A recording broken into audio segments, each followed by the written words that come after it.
Good afternoon बच्चों।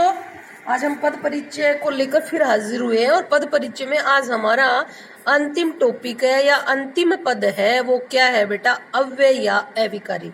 इन शब्दों की परिभाषा से आप रूबरू पहले हो चुके हैं। क्या था या अव्यय या अविकारी क्या होता है, मैं एक बार फिर बताती हूँ। इसको डिफाइन करते हैं हम लोग।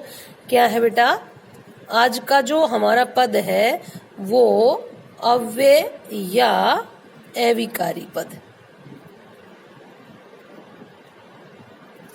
अव्यय या अविकारी शब्द किसे कहते हैं? कहते हैं। ठीक है, ये हमारा प्रश्न बन गया। ये लो साहब, ठीक है। अब किसे कहेंगे बेटा? वे शब्द, उत्तर लिख दें क्या? तुम्हें प्रश्न उत्तर बड़ा लिखने की पड़ी रहती है ना। वे शब्द जिन पर लिंग विकारक है हमारे पास 4। लिंग नंबर 1, वचन नंबर 2, कारक नंबर 3 और अंतिम क्या है बेटा? काल। ठीक है। वे शब्द जिन पर लिंग, वचन, कारक और काल का कोई प्रभाव ना पड़े, कोई प्रभाव ना पड़े, अर्थात वे शब्द जो लिंग, वचन, कारक, काल के कारण लिंग, वे, चलो हंस पद लगा के लिख देते हैं बेटा। वे शब्द, ये लो सब, ठीक है। वे शब्द बेटा, यहाँ शब्द नहीं लिखा था मैंने, हंस पद लगा के ऊपर लिख रखा है, इसको शब्द मानना आप, ठीक है। वे शब्द जो लिंग, वचन, कारक, उसी चीज को लिखने जा रही हूं मैं, डोंट वरी। वे शब्द जो लिंग, वचन, कारक और काल के कारण अपना रूप ना बदले और काल के कारण अपना रूप ना बदले, अव्यय या अविकारी शब्द कहलाते हैं। अव्यय या अविकारी शब्द कहलाते हैं। ये लो सर, ठीक है।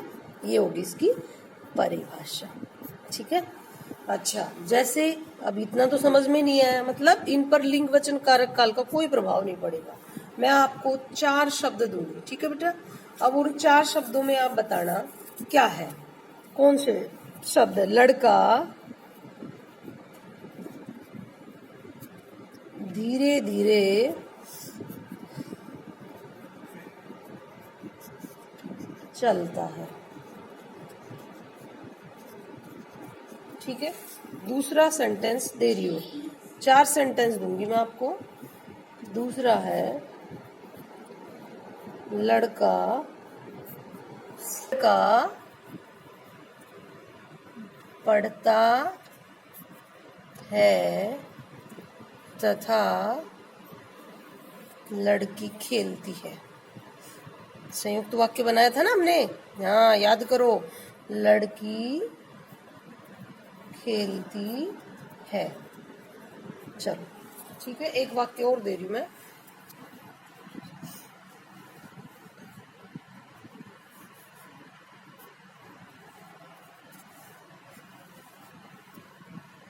लड़का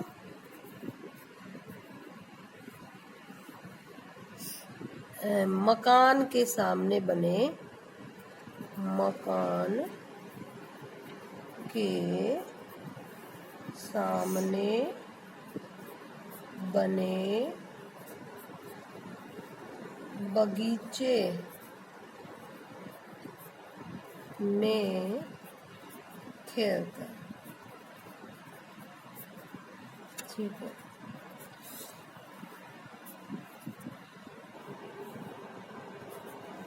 अरे अरे सुनो,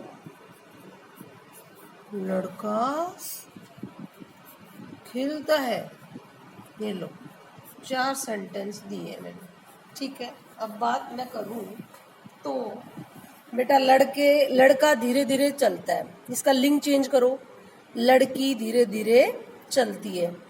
ठीक है, आप देखो किन किन शब्द, आप तो सिर्फ इतना देखो मेरे बोलने पर कि किन किन शब्दों में तो परिवर्तन हो रहा है और किन किन शब्दों में परिवर्तन नहीं हो रहा, समझ में आ जाएगा। देखो बेटा, लड़का धीरे धीरे पढ़ता है, लिंग चेंज करो। लड़की धीरे धीरे चलती है, या चलना क्रिया ले रखी है मैंने, चलती है। अच्छा, इसका काल चेंज करो, वचन चेंज करो। लड़के धीरे धीरे चलते हैं।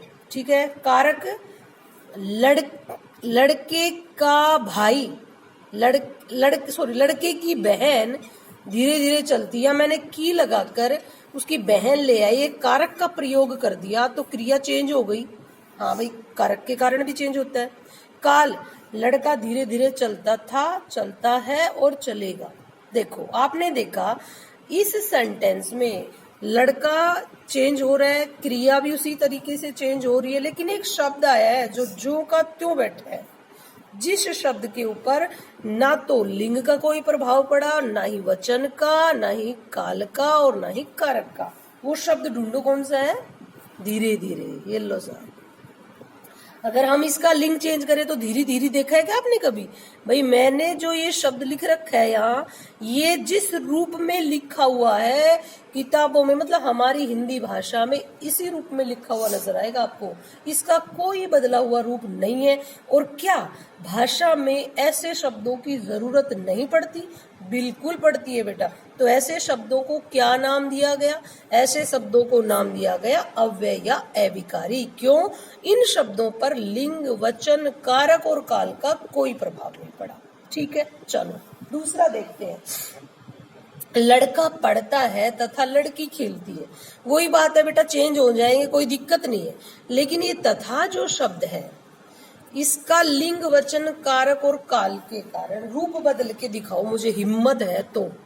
ये जिस रूप में मैंने यहाँ लिखा है, अपनी भाषा हिंदी में आप जहां कहीं इस शब्द को पाएंगे, इसी रूप में लिखा हुआ पाएंगे। मतलब इसका भी रूप चेंज नहीं होता। ठीक है, चलो बेटा, अब यहाँ के सामने, ठीक है, ये के सामने, इसको चेंज करके दिखाओ मुझे आप। ये के सामने क्या? के सामने होगा, के सामनो होगा, क्या होगा? के सामने ही रहेगा बेटा। इसका भी लिंग, वचन, कारक, काल के कारण हम रूप नहीं बदल सकते। ठीक है, अरे सुनो, ये अरे जो विषमयादि बोधक चिन्ह लगा रखा है मैंने इसके सामने, ऐसे शब्द ये भी नहीं बदलते। और ऐसे शब्द मैं थोड़ा सा वाक्य में लिखकर भी आई हूँ, आप ध्यान दीजिए, जब मैंने आपको सरल, संयुक्त और मिश्र वाक्य करवाए थे। ठीक है, हो गया। अब बात आती है, तो इन शब्दों को नाम दिया गया बेटा, मैंने 4 दे रखे हैं और अव्यय भी हमारे पास 4 ही है, और एक अलग से है निपात, उसका भी बता दूंगी मैं। हाँ, मुझे तो, चलो निपात का भी कर देते हैं। मुझे तो बस वहां तक ही जाना है, तक ही जाना है। देखो बेटा, ये बस, तो, तक, ये क्या है? ये किसी बात पर बल देने के लिए। मुझे तो वहां तक, मुझे भी जाना है, तो ये क्या है बेटा?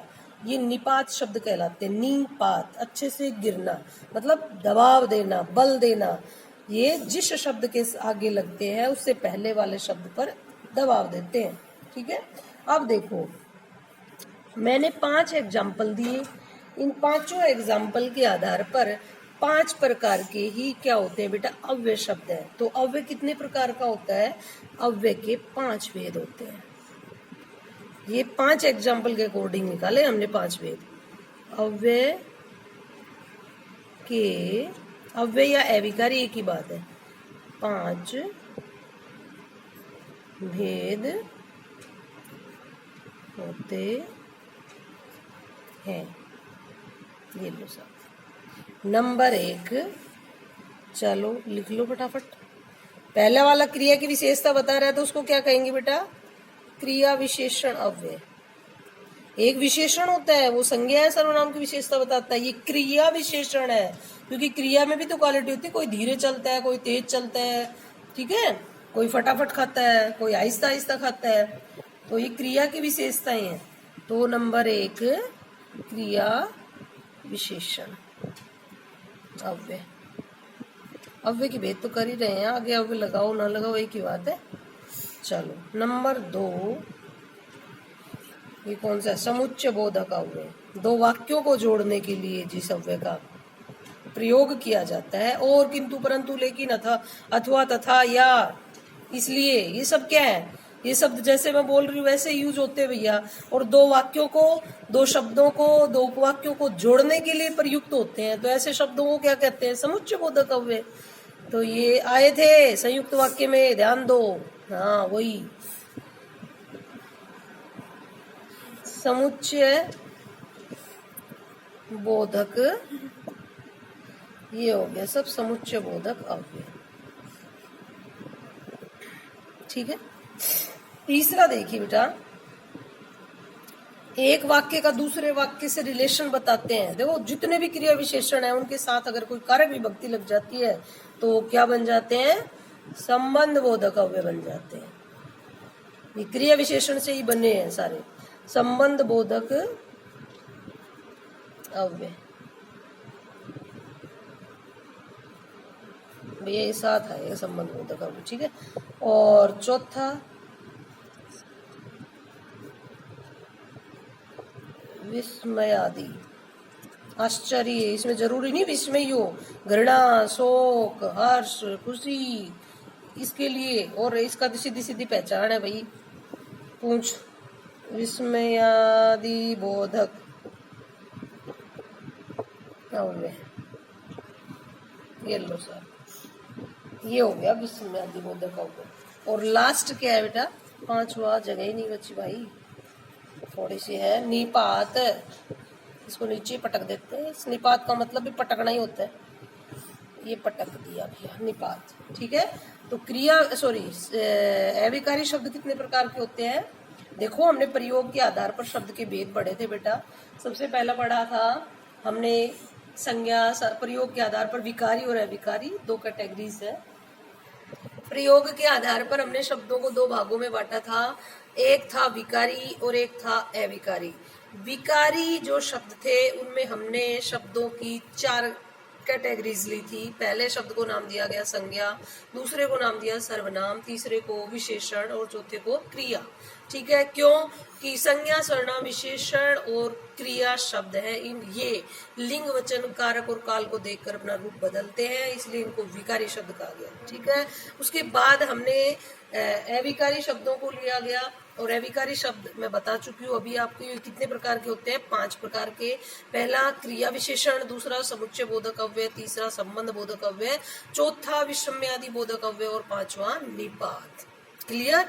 अब हम एक एक को लेते हैं कि क्रिया विशेषण अव्यय की पहचान कैसे करेंगे, समुच्चय बोधक अव्यय क्या होता है, संबंध बोधक अव्यय क्या होता है, विषम्यादि बोधक अव्यय क्या होता है और निपात क्या होता है। चलो सबसे पहले किसको उठाएंगे? क्रिया विशेषण। कल हम पद परिचय की प्रैक्टिस करेंगे, सिर्फ प्रैक्टिस करेंगे, ठीक है। हाँ चलो भाई,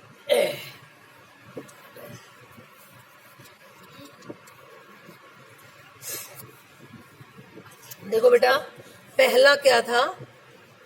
क्रिया विशेषण अव्यय। इसको शॉर्ट रूप में समझेंगे, हम डिटेल में क्लास में समझेंगे, अब केवल पहचान बताएंगे।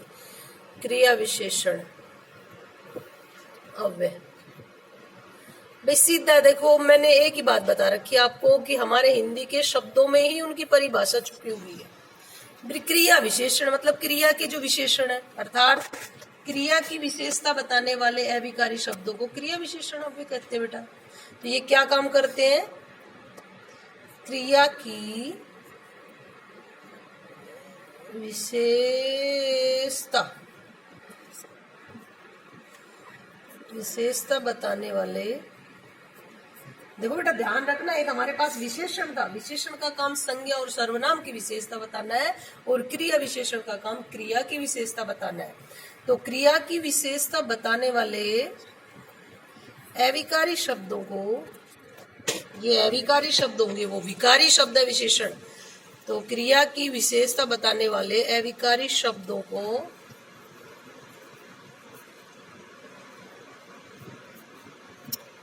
क्रिया विशेषण अव्यय कहते हैं। क्रिया विशेषण अव्यय कहते हैं। जैसे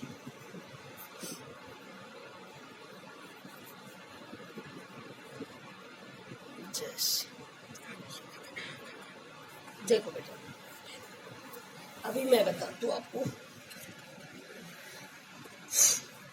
घोड़ा बहुत तेज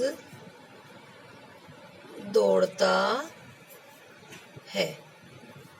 ठीक है, दूसरा एग्जाम्पल, मोहन छत के ऊपर, छत पर करो, छत पर बैठा है। ठीक है, तीसरा, मोहन कल दिल्ली जाएगा। ठीक है, चौथा, मोहन बहुत ज्यादा खाता है। देखो बेटा, मैंने 4 सेंटेंस लिए हैं। अब इन 4 सेंटेंस से भी हम 4 चीजें निकालेंगे। देखो, पहला क्या है, घोड़ा बहुत तेज गति से दौड़ता है। भैया बहुत तेज दौड़ता है। बेटा क्रिया की विशेषता क्या है, कैसे दौड़ता है, कैसे दौड़ता है, रीतिवाचक क्रिया विशेषण। ठीक है, कैसे, कैसे दौड़ता है, तेज दौड़ता है। छत पर बैठा है, कहाँ बैठा है, छत पर बैठा है। देखो मैं शब्द ले आ रही हूँ आपके पास, ये बहुत तेज, ये प्रक्रिया विशेषण कहते हैं। ये मैं एक बार फिर क्लियर करूंगी आपको नोट लगवा के। ठीक है, ये क्या है, मोहन छत पर बैठा है। कहाँ बैठा है, छत पर। ठीक है, मोहन कल दिल्ली जाएगा। कब जाएगा, कब जाएगा भाई, कल। ठीक है, मोहन बहुत ज्यादा खाता है। कितना खाता है, ज्यादा खाता है। ये लो सर।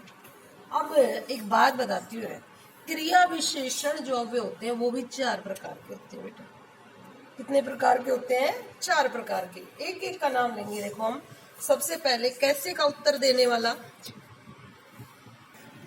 हाँ बेटा देखो, मैंने 4 एग्जाम्पल दिए। सिर्फ क्रिया विशेषण जो है ना, इसके पार्ट है। बाकी समुच्चय बोधक, संबंध बोधक, विषमयादि बोधक हम पार्ट्स में नहीं पढ़ेंगे।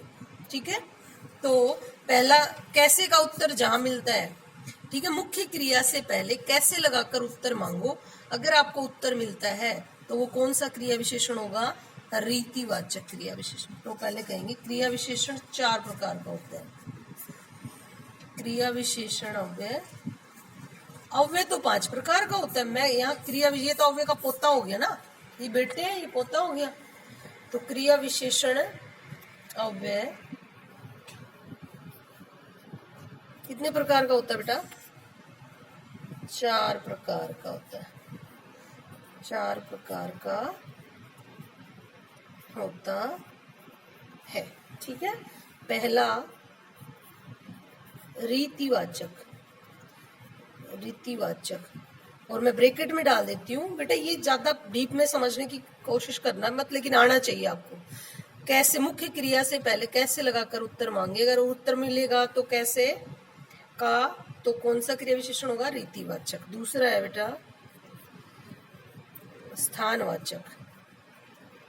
स्थानवाचक, मुख्य क्रिया से पहले कहाँ लगाकर उत्तर मांगे। कहाँ बैठा है, ऊपर नीचे दाएं बाएं आगे पीछे इधर उधर यहाँ वहां, मतलब स्थान बोधक शब्द। बस सीधी सी बात है। ठीक है। तीसरा कालवाचक, मुख्य क्रिया से पहले कब, कालवाचक शब्द। अरे कालवाचक शब्द मैं बता दूंगी, कब लगाकर उत्तर मांगिए, अगर उत्तर मिलता है तो कालवाचक क्रिया विशेषण होगा। ठीक है। और बेटा मुख्य क्रिया से पहले वो परिमाणवाचक, देखो हमारे पास परिमाणवाचक विशेषण भी था लेकिन वो संज्ञा से पहले था बेटा। और ये कितना, मुख्य क्रिया से पहले कितना लगाकर उत्तर मांगी, अगर उत्तर मिलता है तो कौन सा क्रिया विशेषण होगा, परिमाणवाचक। स्थानवाचक में मैं बताऊं शब्द कैसे आएंगे, देखो सॉरी रीतिवाचक में धीरे धीरे, धीरे धीरे, तेज, आहिस्ता, ठीक है ना, ऐसे शब्द आएंगे। स्थानवाचक में यहाँ देख स्थान बोधक शब्द जो है, यहाँ, वहां, ऊपर, ऊपर नहीं, ऊपर होता है ना, नीचे, दाएं बाएं, आगे पीछे। ठीक है। जो स्थान बोधक शब्द होते हैं वो स्थानवाचक में आते हैं। कालवाचक में अब, अभी, कब, तब, जब, कल, परसों, नरसों, जो मतलब समय सूचक जो शब्द होते हैं, समय का बोध होता है जिन शब्दों से, और वो शब्द क्रिया के साथ आएंगे तो क्या, कौन से कहलाएंगे बेटा, कालवाचक। ठीक है। परिमाणवाचक में इतना, उतना, इतना, उतना, थोड़ा, कम, ज्यादा, ये सब क्या है बेटा, थोड़ा, कम, ज्यादा, ये सब क्या है, ये हो जाएंगे परिमाणवाचक क्रिया विशेषण। ठीक है। अब देखो बेटा अगला है हमारा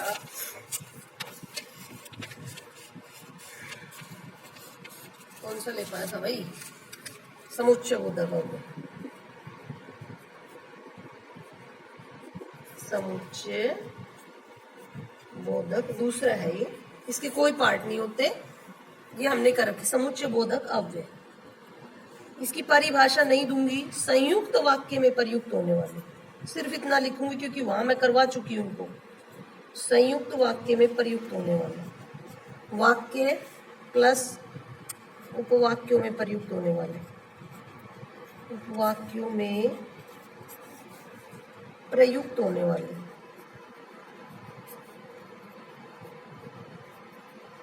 वाले शब्द, ये लो भाई। ठीक है। बता दिया मैंने, संयुक्त वाक्य उपवाक्यों में जो प्रयुक्त होते हैं ना वो शब्द, वो किस में आते हैं, समुच्चय बोधक। भाई दो शब्दों में को, दो उपवाक्यों को और दो वाक्यों को जोड़ने का जो काम करने वाले शब्द होते हैं वो कौन से क्या शब्द कहलाते हैं बेटा, समुच्चय बोधक अव्यय शब्द कहलाते हैं। ये मैंने जब आपको संयुक्त वाक्य करवाया था और उस समय मैं जब समुच्चय बोधक अव्यय शब्दों को लाई थी मिश्र वाक्य में और संयुक्त वाक्य में, उस दौरान मैंने इसकी परिभाषा भी आपको करवा दी थी, आप देख लेना एक बार। मैं केवल अब शब्द बता रही हूं।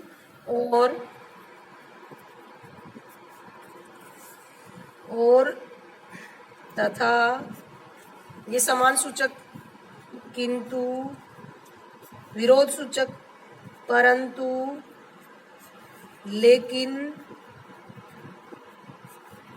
अथवा, या, इसलिए, इस टाइप के जो शब्द होते हैं जो दो वाक्यों को, उपवाक्यों को और इनको जोड़ने का काम करते हैं, ये क्या कहलाते हैं बेटा, ये समुच्चय बोधक अव्यय शब्द कहलाते हैं। ठीक है। अब तीसरा है हमारे पास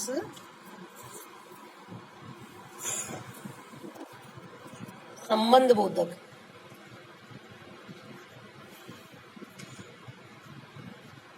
संबंध बोधक की सीधी सी पहचान है बेटा, क्रिया विशेषण अव्यय के साथ किसी कारक विभक्ति का चिपकना। क्रिया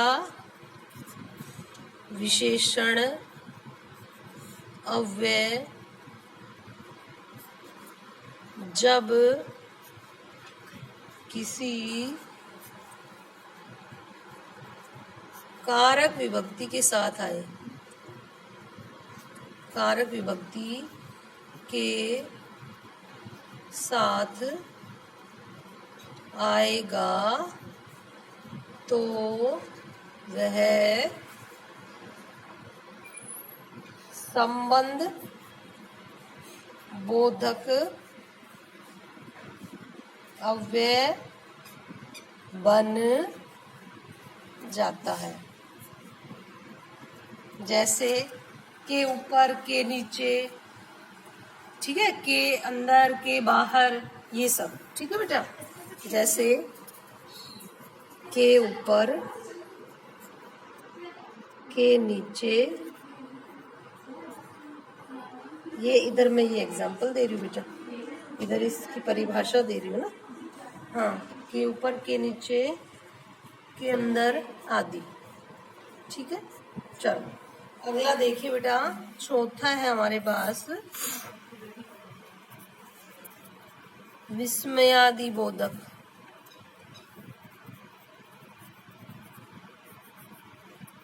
ये किस लिए आता है बेटा? हर्ष, इधर कर देते हैं। इन शब्दों का प्रयोग कब होता है? हर्ष, खुशी, आश्चर्य, दुख, घृणा, ईर्ष्या आदि का भाव प्रकट करने के लिए इन शब्दों का प्रयोग किया जाता है। आदि का भाव प्रकट करने के लिए, भाव प्रकट करने के लिए इन शब्दों का प्रयोग किया जाता है, ठीक है बेटा। और दूसरा बता देती हूँ मैं आपको, सीधी सी पहचान है इसकी। शब्द के, एक तो ये वाक्य के प्रारंभ में आएगा, वाक्य के, पहली बात तो ये, दूसरी बात ये कहाँ आता है? ये वाक्य के प्रारंभ में आएगा, में आएगा, ठीक है बेटा। तीसरा, इसकी सीधी सी पहचान है, ये लो, किसी भी शब्द के आगे ये लगा हुआ हो तो ये क्या होगा? ये विस्मयादि बोधक अव्यय होगा, ठीक है। और लास्ट है बेटा आपका निपात। निपात, और निपात के तो गिने चुने शब्द है बेटा, किसी बात पर बल देने के लिए इन शब्दों का प्रयोग किया जाता है। किसी बात पर बल देने के लिए,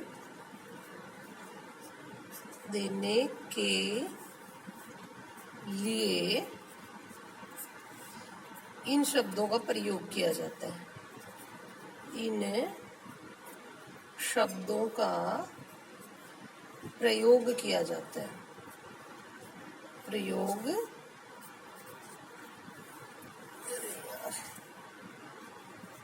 किया जाता है। शब्द है बेटा तक, भी, भर आदि, इस तरीके के शब्द आते हैं। मैं भी चलूंगा, तुम्हें वहां तक जाना है, जीवन भर यही करता रहेगा, तो वो क्या है? ये बात पर दबाव डालने के लिए इनका यूज होता है, तो इन्हें क्या कहते हैं? निपात। अब देखो बेटा, कल का होमवर्क सुन लो। आपकी एक्सरसाइज है ग्रामर की, पद परिचय से बहुत ज्यादा दे रखी है।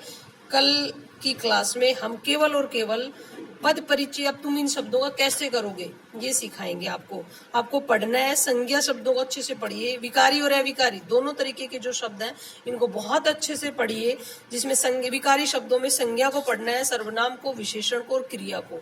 और अविकारी शब्दों में जो आज मैंने करवाए हैं इनकी डेफिनेशन वगैरह नहीं आती, केवल इनकी पहचान वगैरह ये होनी चाहिए, ठीक है। कल हम इसकी प्रैक्टिस करेंगे। Okay, thank you.